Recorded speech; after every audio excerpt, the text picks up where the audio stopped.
안녕하세요. 신범철의 안보클리닉입니다. 오늘은 북한의 남북공동연락사무소 폭파에 대해서 그 배경과 앞으로의 해법에 대해서 살펴보기로 하겠습니다. 사실 이번 달 들어서 북한이 지속적으로 대남 강경 노선을 발표해 왔습니다. 그 배경이 결국 남북공동연락사무소 폭파에까지 이르렀다고 보는데요. 올해 들어서 북한은 대미 강경 노선을 언급한 바가 있어요.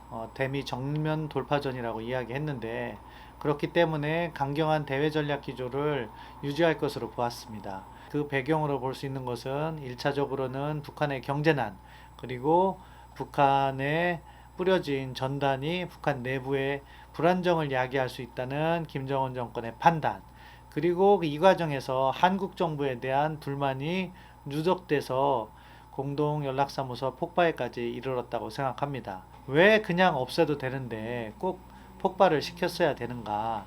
이 부분과 관련해서는 북한의 전통적인 선전선동 정책을 볼 수가 있다고 봅니다. 어떠한 행동을 할 때 그 효과를 극대화시킴으로써 자신들이 달성하고자 하는 정치적 목적을 이루는 거죠. 그렇기 때문에 한국 국민에게 전달함에 있어서 개성공단에 있던 남북 공동연락사무소가 폭파됐다는 것은 커다란 충격을 줄 수 있었던 것이고, 그러한 충격요법을 택했다고 봅니다. 동시에 북한 주민에게도 그러한 장면을 보여줌으로 해서 김정은 체제에 충성할 것을 강요하고 있다고 봅니다. 결국 북한은 지난 2년여 동안 남북 관계에서 쌓아온 성과를 하나씩 하나씩 무너뜨리는 과정이라고 봐요. 그래서 공동연락사무소 같은 경우는 정치적 상징성이 있고 통일부와 북한 조평동 간의 교류협력 채널이었는데 그것을 차단한 거죠. 또한 뭐 군사적 차원에서는 9.19 군사 분야 부속 합의서가 있기 때문에 그것을 무실화시키는 그런 과정이 필요했고, 그것을 위해서 북한군이 동원됐다. 근데 이 과정에서 재미난 것은 그 북한군 총참모부가 이 일을 하고 있는 것으로 보이는데, 총참모부에 김여정이 지시를 하는 그런 모습을 보인 거죠. 그렇기 때문에 군이 동원되는 과정에서 김여정의 위상까지 함께 제고시키는 다목적의 포석을 두고 있다고 볼 수 있겠습니다.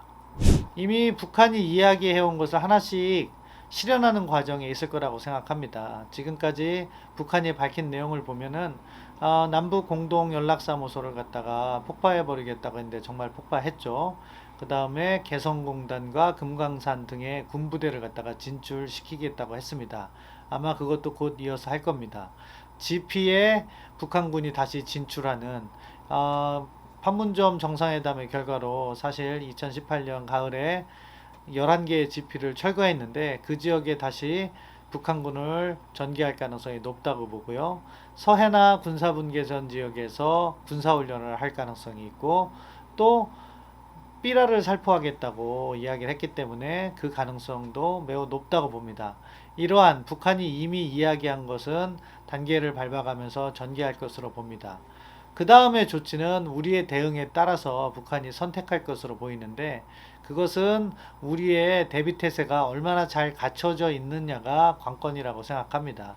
결국 북한이 추가적인 군사 도발을 할 때 자기들 나름대로 승산이 있어야 되는데, 우리가 대비태세를 잘 갖추면 북한이 그러한 도발로 얻을 수 있는 정치적 실익이 줄어들게 되거든요.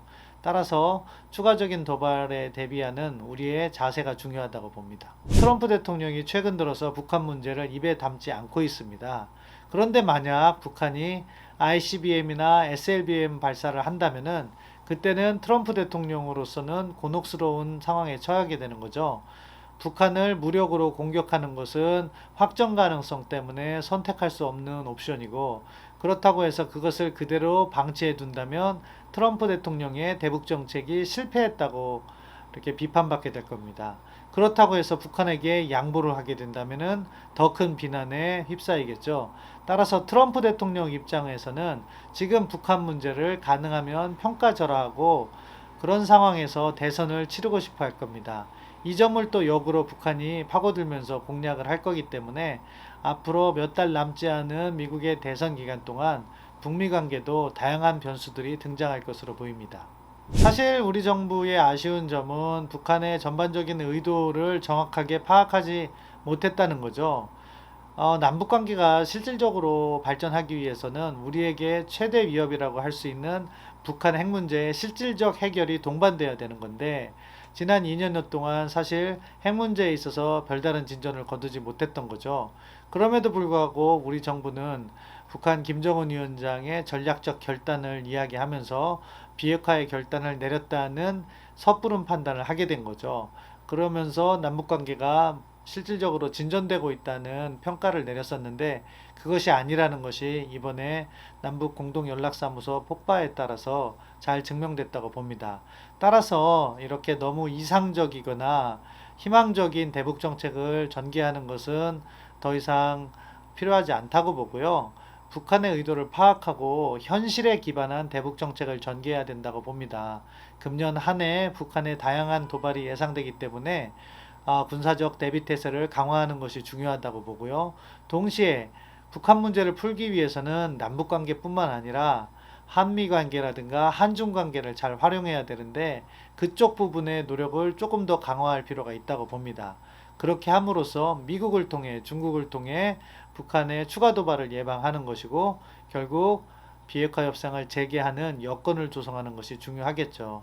따라서 당분간 한반도의 긴장이 고조된다 하더라도 우리 정부가 흔들리지 않고 처음 초심으로 돌아가서 북한 비핵화와 실질적인 긴장 완화를 추구하는 그런 정책을 택했으면 합니다.